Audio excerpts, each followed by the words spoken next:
Okay, Boker Tov. Good morning on this fine, sunny, hot day here in South Florida. There's a heat advisory out. So let's take that heat and invest it in Torah study. Let's study with some passion, but not to the extent that it makes you angry. It makes you lose your temper, as today's title of the class. First, we always start with a mitzvah to bring forth blessing from God Almighty in today's class for all of us. L'chaim here, a little bit tzedakah. Let's do that. We will also start with a bracha and a blessing that we will say in a moment. You know, there's the classic joke about a couple who come home right after their wedding, and the wife takes out a little box, and the husband asks, the new groom asks, "What's in that box?" And she says to him, "Look, I ask you for one thing. This box is private. Please do not open it. It's private, nish fadir, not for you." And he is eager to open it, but he gives his word, and he says he will not open the box. After 50 years of marriage, he finally gives in to his curiosity, and he says, "I have to open the box." He goes in and he opens the box, and to his surprise, he finds just two knitted sweaters. That's what's in the box. So this is he's even more curious. You know, what's the big secret over here that for 50 years I was waiting to open the box, and why can't I open it? So he finally asks his wife, says, "Look, I gotta admit, I caved in, I gave in to my weakness, and I opened the box, and I see two knitted sweaters." So she says, "Look, I'll tell you the truth. Before we got married, my mother said to me, look, anger is what could destroy a marriage, can destroy a relationship. Anytime you get angry with your husband, before you react, before you respond or confront, go ahead and immediately begin to knit a sweater. And when you finish the sweater, then you could deal with your husband's offense. And by then, you will have calmed down, and all will be fine, and you'll figure out the right way to deal with it." So he says, "Wow, that's amazing advice." He says, "In all these 50 years, you only had twice, and you only came up with two sweaters. I must have been such a good husband." So she says, "Well, look inside. There's an envelope." He looks in the envelope, and over there is $25,000 of a check or some deposit note. She says, "This is from all the sweaters I sold throughout the 50 years." So that's an old classic joke in introduction to today's class. But first, as always, let's say a bracha, Baruch Atah Adonai Eloheinu melech haolam she'hakol niya b'dvaro. So, I want to talk about this, and just in general, a more general topic that's somewhat interrelated. And that is, we find ourselves, there's something very interesting, at least I find it very interesting, in the parsha of this week that we just read yesterday on Shabbat. We find the Torah lists or mentions the day that Aharon HaKohen, Aharon the high priest, passed away. What's interesting about this, and the Torah says that he passed away on the first day of the month of Av, Rosh Chodesh Av, which is this Wednesday.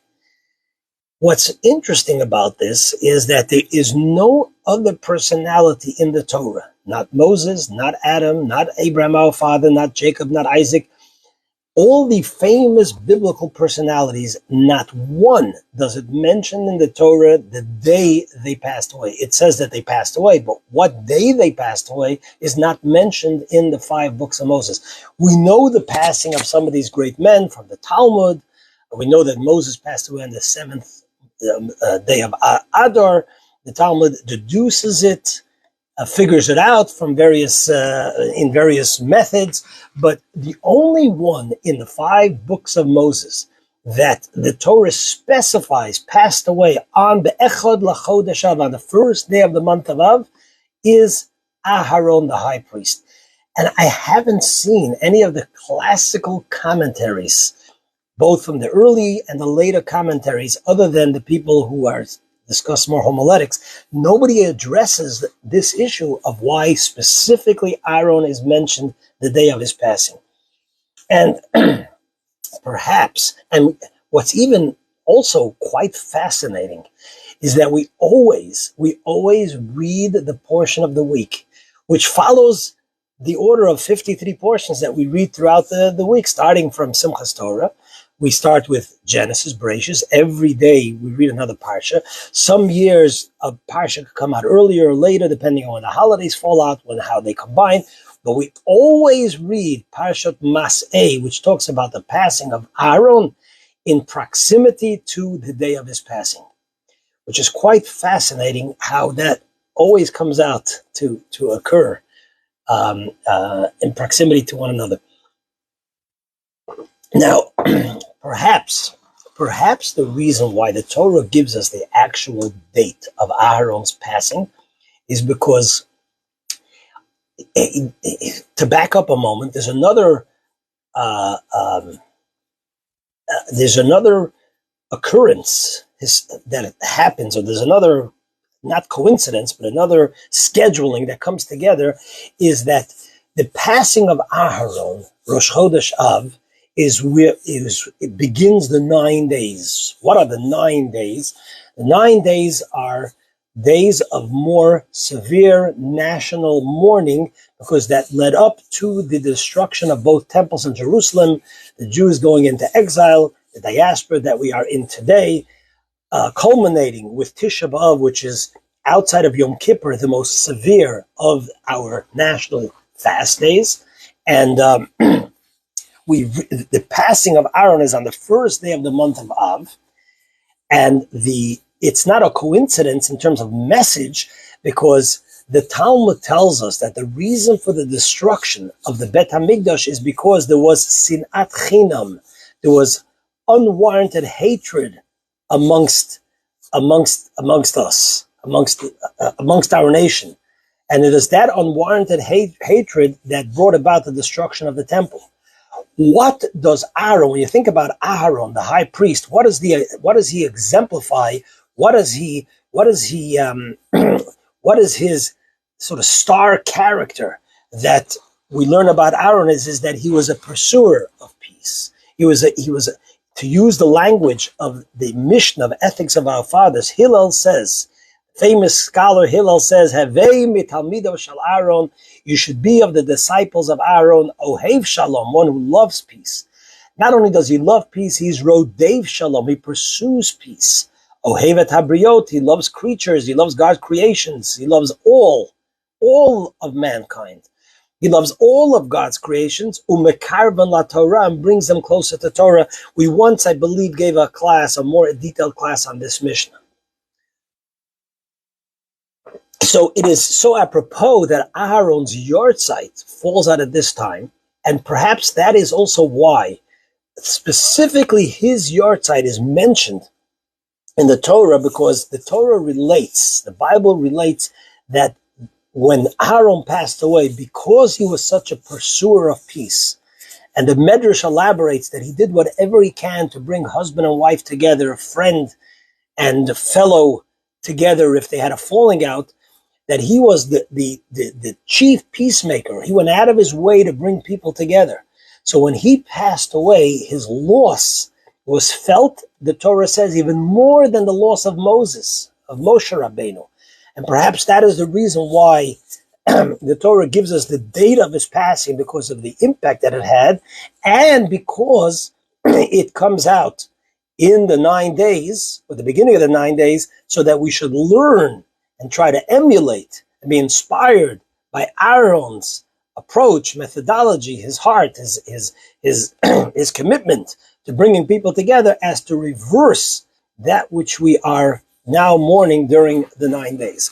So this is all a bit of an introduction, and I thought, so I want to talk about both these things. The title of the class is about anger and losing your temper, because they're interrelated. And also in this past week's parsha, we find that Moses lost his temper, And as a result of losing his temper, we are told that he actually made a mistake in presenting the law in a given situation, that his nephew Elazar, Aaron's grandson, had to stand up to the plate, so to speak, and pass and teach the proper law, all because of a loss of Moshe losing his temper, which is an amazing thing. And yes, on Sunday we spend a little more time schmoozing and learning about these things, but still we have limited time, so I'm not sure we could get into in depth on all these discussions, but I want to touch on two subjects today.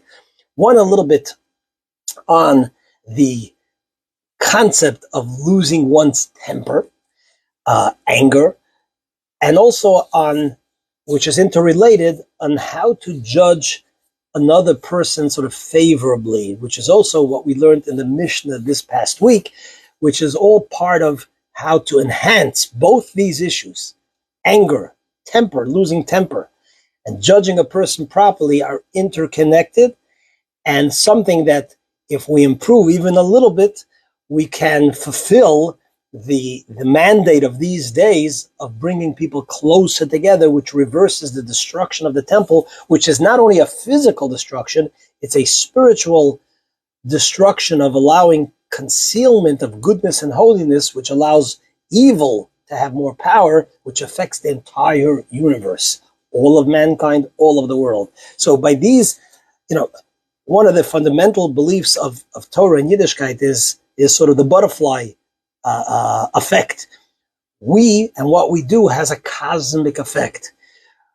A battle of evil is not just in the physical sense, taking up weapons or whatever it might be, but even more so, and beginning with the spiritual battle of enhancing, strengthening good, which starts with us, and that affects those around us, and in turn brings about the defeat of negativity, of harmful forces, what's called in the language of Kabbalah, klipa and sitra achra, the shell and the other side.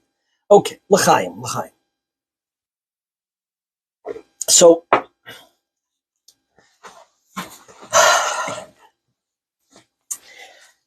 have you ever lost your temper?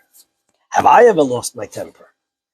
And I know the answer to the question, have I ever lost my temper? Absolutely. And you might say to me, or we might say to each other, it's unrealistic not to lose your temper. And temper and anger is something that has been given to us as human beings, and it has its place. It has its place. We even find in Halacha and the Talmud and so on that a teacher who sees something in a student that really needs correction, there is a time and a place where actually getting angry is useful. True that Shulchan Aruch says that when a father wants to educate, a parent wants to educate his child, the Talmud, the Halacha uses an interesting sort of qualifier. It says that when you want to impact your children, and of course, the first and better way is, as the Talmud says, is l'olam yehei yemin mikarev v'smol doche. Your right hand, your stronger energy should bring close, and your left hand is what you should use sort of to be harsh and push away. Nevertheless, there are times where harshness is called for. But the halacha says yara atzmoi kilukas.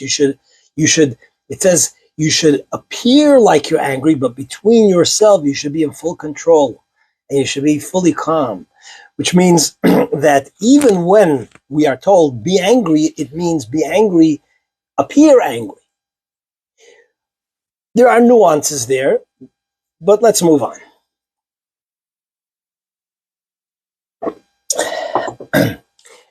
So, anger is usually a sort of defense mechanism. It's a sort of primitive defense mechanism that we have as living creatures, animal or mankind. When we feel threatened, whether it's in our ego or whether it's someone is trying to hurt us, there's a certain anger that it might bring forth, and that is a response that we have, so that we should defend ourselves. And So that's in a sense the positive side. On the negative side is that when we really lose our temper, we tend to lose our humanity, our human quality of being thought out, of being calculated, of realizing the consequences. We are reduced to our base sort of animalistic nature, and as a result, there can be things that we do in our anger and our temper that we will deeply regret, and and actions that sometimes are totally out of our usual character and are so harmful and irreversible. So how do you deal with that? What's this? Now, there is dealing with that on a immediate basis, and there's dealing with that in a sort of preparing yourself by meditating and knowing what are the consequences of anger, what does the Torah tell us about anger? So there's so that you could think about this before you come to that situation, because when you're in a situation where your temper is flaring, very hard to then control yourself. Now, there are the usual, as I began with the joke that I mentioned before, there are the usual advice, which is also an advice given from Torah, which is, when you get angry, do your best to not to respond immediately.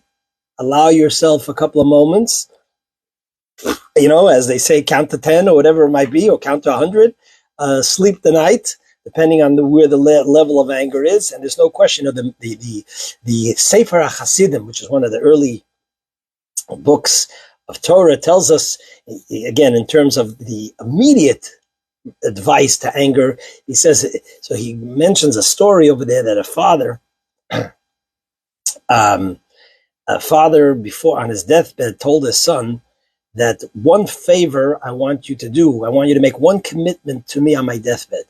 He says, the commitment that I want is that anytime something occurs that you're about to lose your temper, wait until the morning. That's the advice that's come to be known as, sleep on it. And without remembering all the details of how this story happened, it says that a fellow left his home to travel, to earn a living, and so on. And somehow, again, the middle part of this story, I don't remember how this works, but the message is there. Somehow, he came back years later, and he comes home, and it's dark at night. It's totally dark, and he hears his wife, and he hears another man talking to her, and kissing her feet, and so on. And he grabs a sword in his anger of his wife being disloyal, and he's about to kill them both. And then he remembers his commitment to his father, that he's got to wait. And he is really committed. This was his father's request on his deathbed. And then he continues to hear his wife saying to this man, it's such a shame that your father is gone for so many years.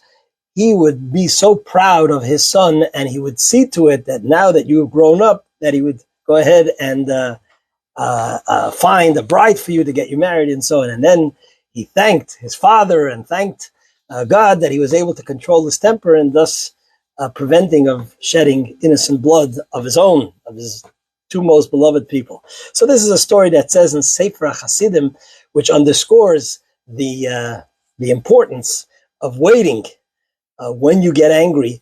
The Rebbe in a letter, Rabbi Menachem Mendel Schneerson in a letter says that one of the ways to perhaps prevent immediate anger, this is, as it's happening, to try to calm yourself down, is to always make sure that if you lose your temper, to make a point to say you're sorry to the person you lost your temper on.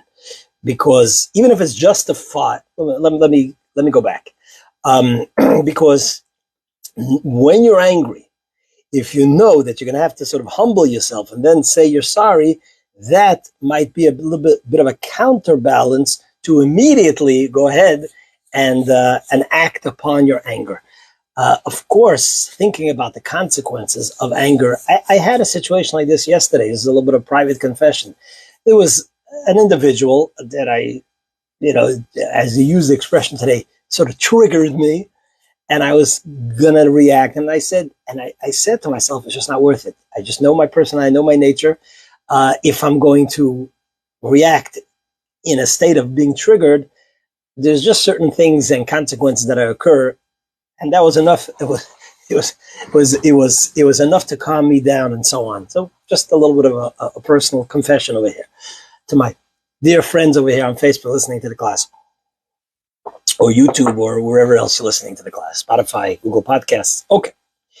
But then there's a little bit of a more long-term, deeper Torah approach, because what we just said before is sort of common knowledge. But I want to give you a little bit of a deeper and a very interesting machloket, an interesting argument amongst Gedolei Yisrael, great thinkers of Israel, about the following. The Talmud has a very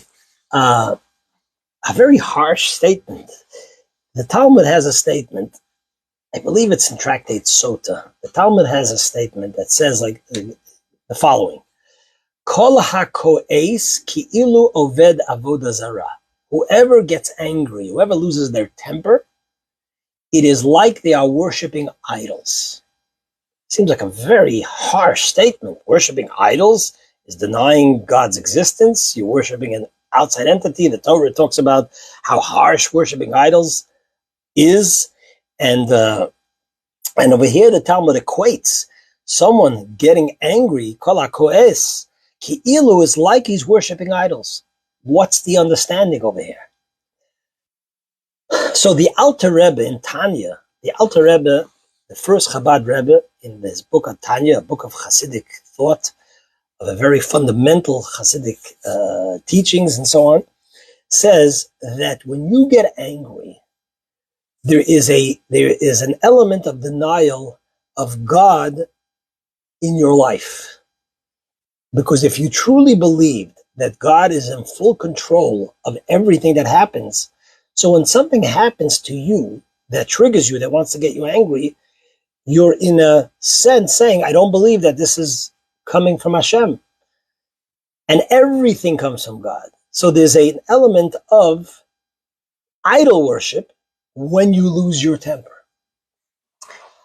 Now let's delve a little deeper into this statement. And there's actually a discussion amongst Gedolei Yisrael about this concept. It seems to be that what the Alter Rebbe is saying is that if somebody comes over to you, and let's say punches you in the face, right? What do they say?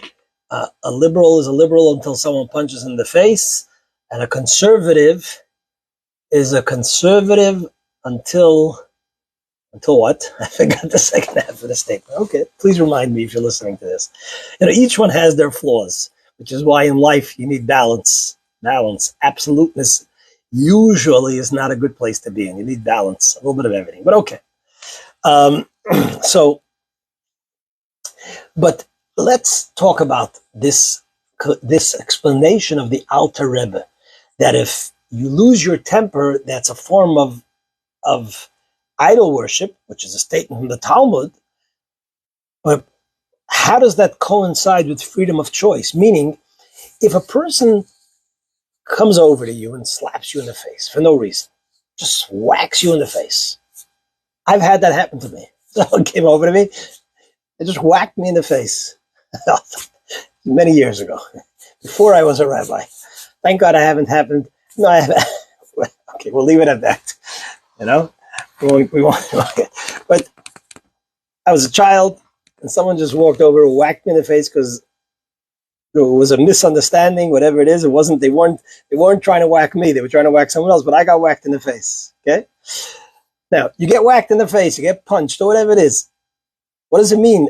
You shouldn't get angry with that person. You shouldn't take revenge. That person whacked you in the face. Now, if you're going to say it's coming from God, that you're meant to be whacked in the face, you're meant to be punched, then why is that person being punished? That's number one. Why is that person held accountable? He's doing God's will, right? No question on what the Alter Rebbe has to say. Number two, we know that it's a fundamental principle of Jewish belief that every person has freedom of choice. So if I have freedom of choice to do good or bad, then the person who whacked me in the face, which of course is not good, then they made that free choice. How could you tell me that it is ordained by God to me to be whacked in the face? That seemingly would take away their free choice. So on the basic premise, there's actually an argument. The famous Or HaChaim HaKadosh, Reb Chaim Ben Attar, who was buried in Har HaZeitim, was buried in Mount Olives in Israel, one of the great, great commentaries on the Torah, he disagrees. He says that when a person does something to you, it's not something, the person does it out of free choice. It is not necessarily ordained by God, because for the very reason, the question we ask, because a person has free choice. Free choice, then by nature, by definition, you have to take it out of God's hands. And he actually brings proof. He brings proof to this with the story of Joseph and his brothers. Remember Joseph, the brothers, the 12 tribes. There was animosity between the 12 tribes and Joseph, because Joseph kept on telling them dreams that he will be the king, which he eventually later became the viceroy of Egypt. When Joseph is sent by his father to check out how his brothers are doing, and I'm going to assume that you know the basic biblical story over here. So Joseph, his brothers, who have this deep animosity to Yosef, without going into all the details and explanations of the story. So Yosef's brothers say, okay, here is the Bala Chalomot, here is the dreamer who keeps on telling us and threatening us that he will be our king and so on. Let's go ahead and let's kill him. And Reuven, the eldest of the brothers, says, let's not kill him, let's throw him into the pit. Now it is known that that pit was full of scorpions and snakes. The Torah itself says that Reuven wanted to save Yosef from the death of his brothers. But what kind of saving from the brothers is that by putting him into a pit full of scorpion and snakes? So the Or HaChaim says this following insightful explanation. He says like this. He says, the brothers who have free choice, if they decide to harm Yosef, they cannot be stopped because they have full freedom of choice. This is what the Or HaChaim says, which is in itself a difficult statement. Just like there's questions on the Alter Rebbe's approach, there's questions on the Or HaChaim's approach. I mean, how is that possible that one human being should have that kind of a power on another human being? That I could harm you even though it's not destined by God for you to be harmed. So that's a question on the Or HaChaim, but this is the way the Or HaChaim understands and brings proof from the story of Joseph. And he says the following, let me finish his thought. He says, that's why Reuven said, let's put him in the pit, because the pit is filled of snakes and scorpions. They don't have freedom of choice. They are God's agents. If Yosef is meant to die, then he will die, meant meaning that he was ordained by God to die, then the snakes and scorpions will get him. If he's not meant to die, then just like Daniel, who was in the Gov Ha'arayot, in the pit with the lions, was saved because he was protected by Hashem, so too Yosef will survive. And therefore he says to the brothers, let us, that actual phrase is said by Judah, but let us not go ahead and harm him, because that is in our control. But let's put him in the pit. This is what the Or HaChaim says. So we have over here, to sum it up, in case you're still not with me, to sum it up, we have what seems to be an argument between the Or HaChaim and the Alter Rebbe. Whether a human being can harm another human being if it is not so ordained by God. Now, the Alter Rebbe, who we follow, and the Rebbe tries to reconcile between the Or HaChaim and the Alter Rebbe as not to bring that kind of argument, and also not to have the struggle of how can something happen to someone if it's not ordained by God. If it's not ordained by God, God could certainly intervene. So the Rebbe, the Alter Rebbe, clearly conclude that anything that happens to a person, anything, someone comes over and slaps you, It is ordained by God, and the person would not have been able to harm you if it wasn't so decreed upon you. The person is held liable because he made a bad choice. And there are many agents, there are many ways that God could find for that person to be harmed. You are held accountable for harming someone else because of the bad choice you made. But the person that's been harmed, in this case, if somebody does something to you, God forbid, don't lose your temper, because it was meant to come your way, for whatever reason. And he gives the example also of Yosef and his brothers, where Yosef says to his brothers, after they come down, and Yosef gives them a hard time because they don't recognize it's Yosef. They come to Egypt, and at that point, Yosef is the viceroy. This is 22 years later, or close to that. And Yosef, and they start apologizing. And Yosef says the following words, which are recorded in the Torah, in the Bible, the end of Genesis. Yosef says, you had in mind to do something, chashaftem lira'ah, your intentions were not good, but ha'elokim chashavalo tova, God's intentions were good. Why? Because by me being sold, which is what eventually happened to Joseph, and being brought down to Egypt, and all the suffering that he went through, he eventually was elevated through, and he was promoted to viceroy. And when there was a hunger, he fed through Egypt all of humanity. So it could not happen, and therefore Yosef says, I have no resentment against you, even though you acted in a hateful and harmful way. It was all preordained. So why should I be angry at you? Or the same thing we find by King David, when King David had to run away from Jerusalem because his very own son led a rebellion. Avshalom led a rebellion against him, and Shimei came out to curse him, and David's entourage wanted to harm Shimei. David says these words. He says, leave him alone. Ki Hashem omalo kalel. God told him to curse. But we don't find anywhere that God tells him to curse. The answer is the fact that I am being cursed is because it is ordained for me to be cursed. And David, in his humility, did not lose his temper on Shimei. So this is a little bit of a broader understanding of why and how, if you think about this enough in advance before getting to a stage of losing your temper, it can and will help you, help me, help us react to temper triggering moments in a way that we should be able to contain ourselves and view it in a whole different manner, as to both improve ourselves and our reaction to others, and all the benefits that come with that in terms of bringing people closer rather than breaking people apart, etc. L'chaim. I want to conclude with one more thought.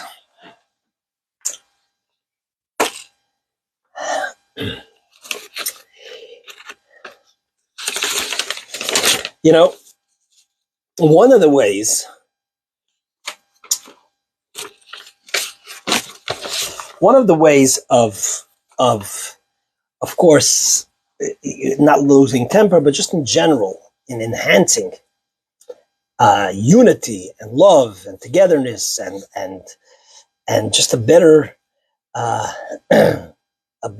society, family, community, especially that we live in a time today where there's definitely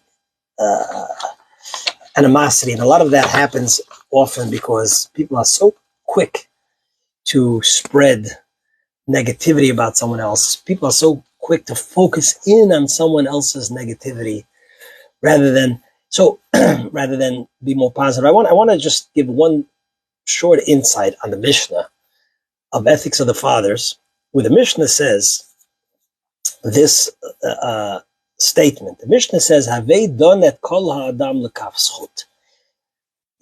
You should judge every single person favorably. So, what does that mean? You should judge every single person favorably. And there are various meanings and understandings. And besides, how could you judge a person favorably? Which, of course, is also an anecdote to losing one's temper, but it's also If you, as human beings, we all have a tendency to often zero in and focus in on someone's negativity, and we have this excitement to share gossip, etc. The Mishnah over here says, "Haveidon es kol adam l'kavschus." You should judge every person favorably. When you're not certain of a person's intentions, judge them favorably. But how does one judge a person favorably? Again, there are various, like every statement in the Torah has many approaches and interpretation. But here I want to focus on one approach, one interpretation. The Mishnah, in choosing its language, "Haveidon es kol ha'adam l'kavschus," you should judge a person favorably. In its language is also giving us a little bit of advice of how to achieve that. In Hebrew, the word "vaveidon es kol ha'adam l'kavschus," which more literally is translated as "judge every person favorably," can also be interpreted as "judge the entire person." If you look at the entire person, you'll be able to judge him favorably. As we've once shared over here, if I asked you, the audience over here, fellow friends, are you a good person? Most likely the answer would be, yes, I'm a good person. If I asked you, do you have any faults? Most likely the answer would be, yes, I have faults.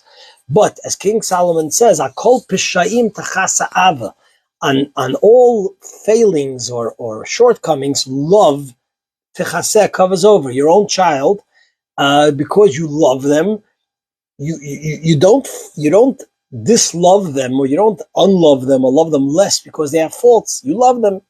So Akol pishayim techaseh ahava. So here the Mishnah is telling him, "Vaveidones kol adam." Look at the entire person. When you look at the entire person, you'll be able to judge them favorably. There's a story. There's an analogy that's used, a little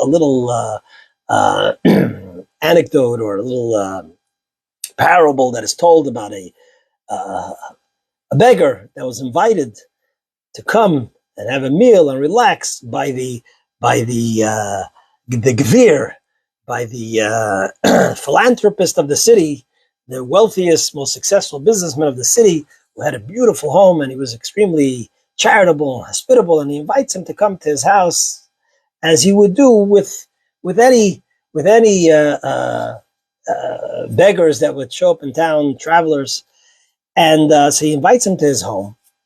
And the beggar, strangely, immediately walks over to the garbage can, sticks his head in the garbage can, and of course shouts that this house stinks.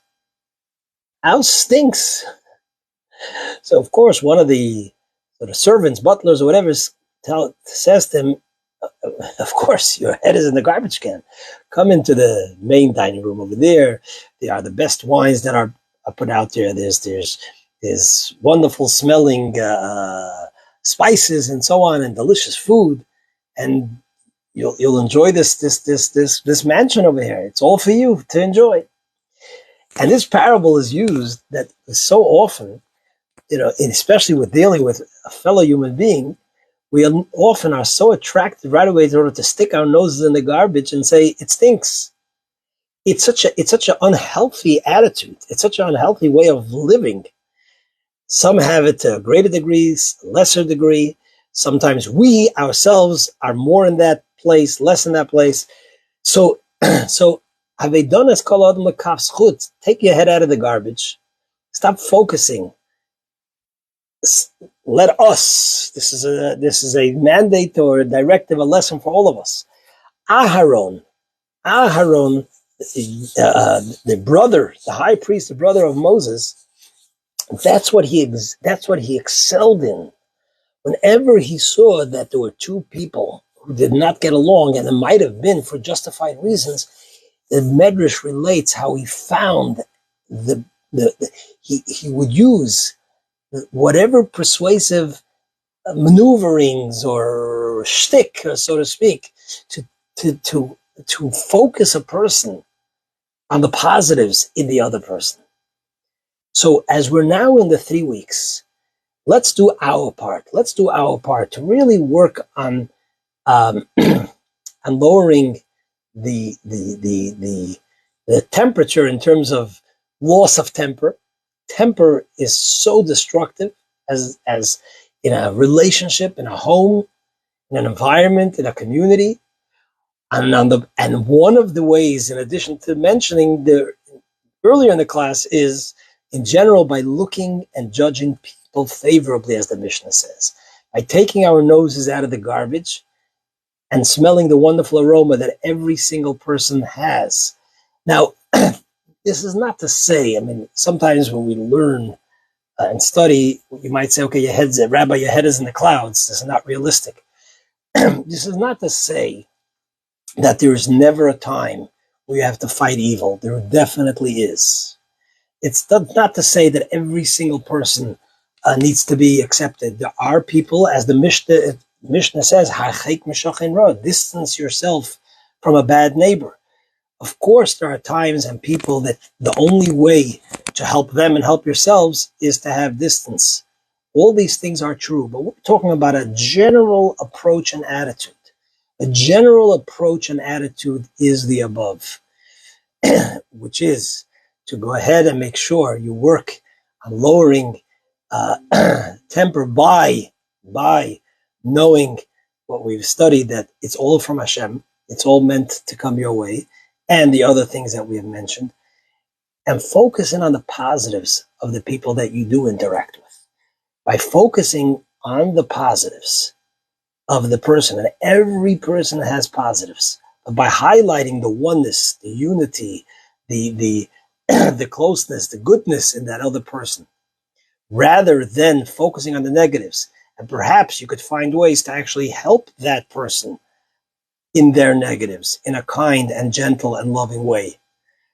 We can bring about more unity in our own circles that has a sort of viral effect.